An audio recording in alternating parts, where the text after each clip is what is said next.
Hello my dear students, now we will revise whole syllabus topic wise.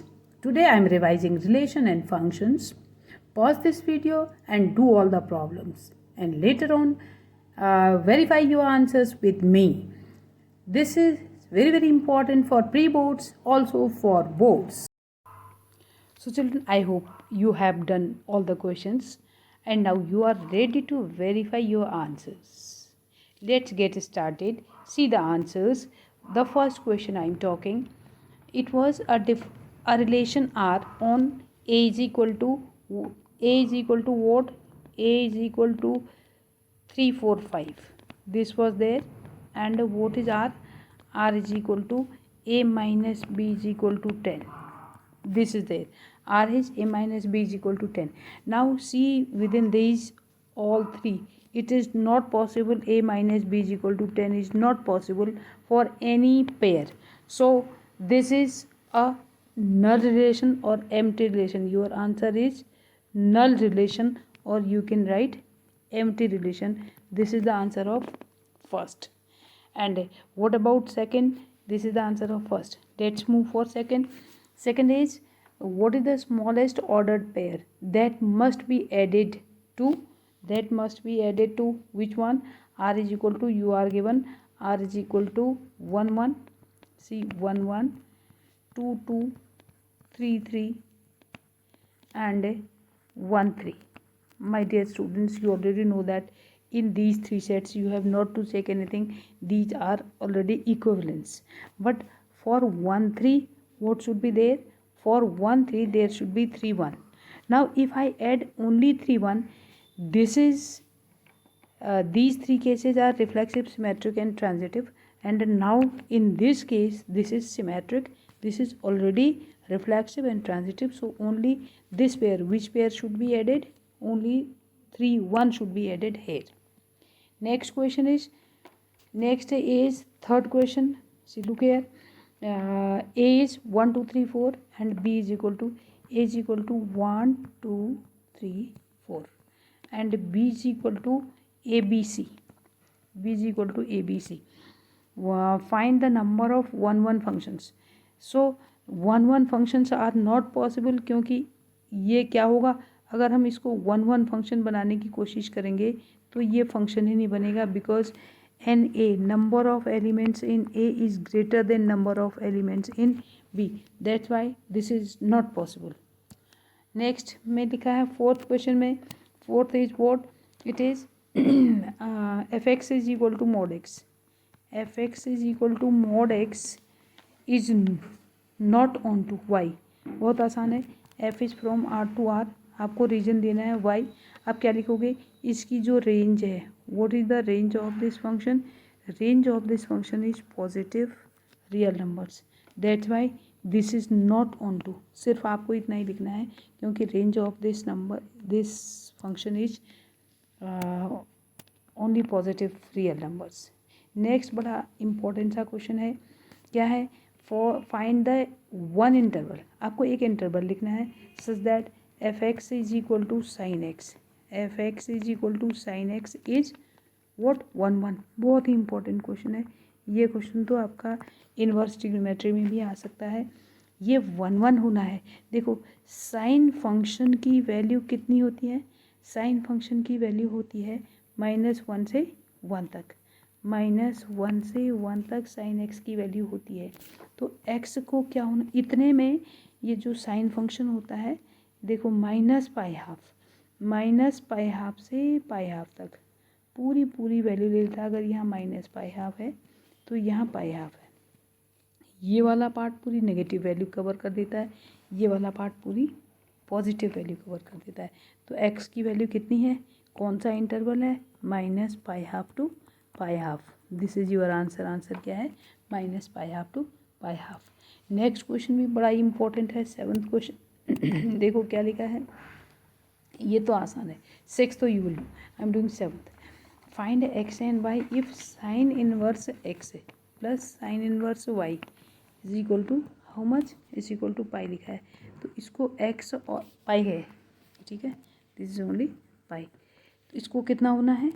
इसको x और Y की value निकालना है। सो दैट देखो ये पाई इज इक्वल टू क्या होता है, pi half plus pi half, दो चीज़ों को ऐड किया है तो pi is equal to pi half plus pi half. वैसे तो पाई इज इक्वल टू आप 180 इज इक्वल टू आप कितना लिख सकते थे, 120 + 60 भी लिख सकते थे, लेकिन ये साइन इनवर्स है तो ये सिर्फ पाई हाफ तक ही जाएगा। साइन इनवर्स होने से ये पाई हाफ तक ही जाएगा, इसलिए pi half plus pi half maximum value हो सकती है। So x is equal to y is equal to कितना होना चाहिए, 1, दोनों की वैल्यू 1 होनी चाहिए।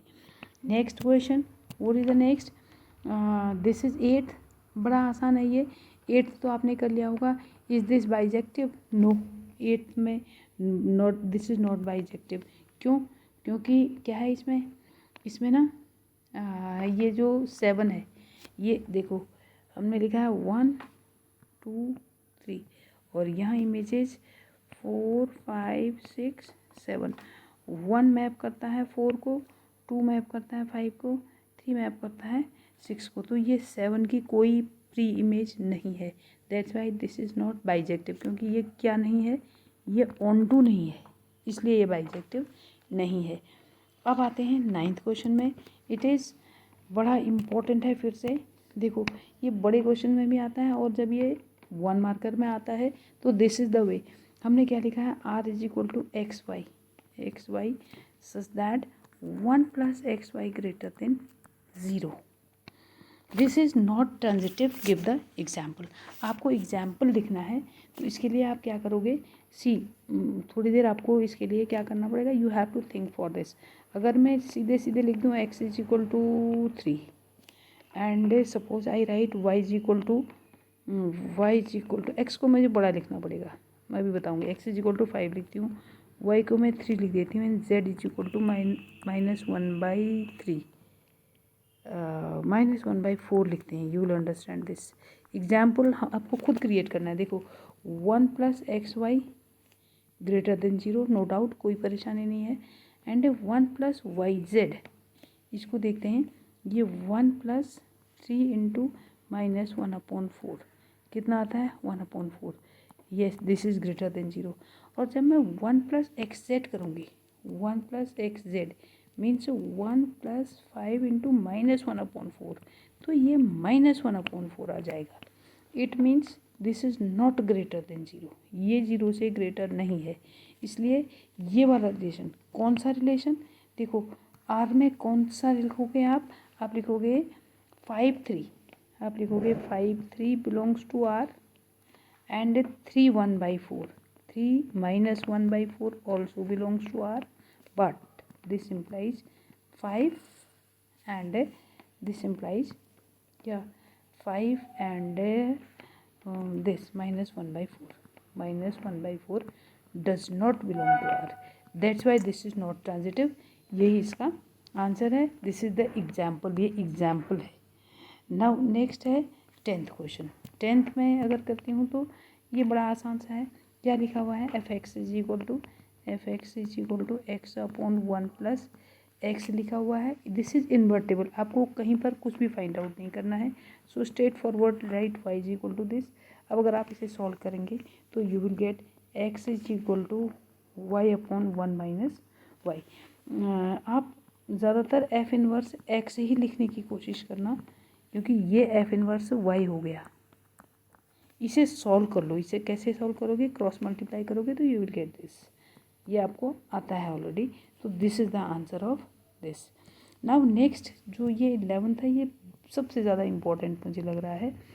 ये इसमें आपको प्रॉब्लम भी कर सकता है। Alpha less than equal to 2 sin inverse x plus cos inverse x less than equal to beta, ये लिखा हुआ है। इसे हम चेंज कर देते हैं। देखो अल्फ़ा, ये एक साइन इनवर्स x को ब्रेक कर दो तो ये sine inverse x plus pi half आ जाएगा less than equal to beta. मैंने क्या लिखा, sine inverse x plus cos inverse 1 लेकर के pi half I can write. Sine inverse x के 2 पार्ट थे, अब इस पाई हाफ को आप सब्ट्रैक्ट कर दो। Alpha minus pi half less than equal to sine inverse x, और ये बीटा प्लस पाई हाफ, मैंने बीटा माइनस सब जगह से पाई हाफ को सब्ट्रैक्ट किया। अब साइन इनवर्स एक्स का आपको आता है, क्या होता है, साइन इनवर्स एक्स का जो लिमिट होती है माइनस पाई हाफ से पाई हाफ होती है। अब इसे माइनस पाई हाफ बनाने के लिए मुझे अल्फ़ा को 0 रखना पड़ेगा और इस साइड को पाई हाफ बनाने के लिए मुझे बीटा को क्या लिखना पड़ेगा, पाई लिखना पड़ेगा। तो these are the values of alpha and beta. This is very, very important. I hope you understood this, and in next video I will give you some more questions.